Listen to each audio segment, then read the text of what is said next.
আমি উপস্থিত আছি কিনা সেটা গুরুত্বপূর্ণ বিষয় নয়, গুরুত্বপূর্ণ বিষয় হলো আপনি উপস্থিত কিনা।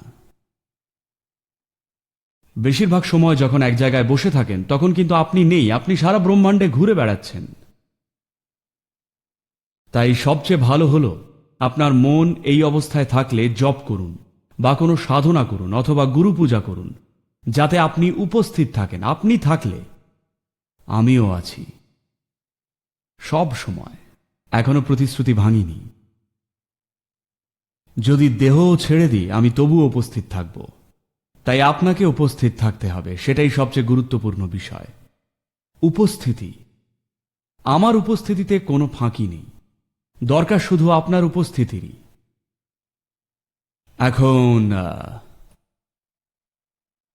প্রেজেন্স বা উপস্থিতি আমাকে নিয়ে ভাবতে হবে না, আপনি শুধু উপস্থিত থাকুন।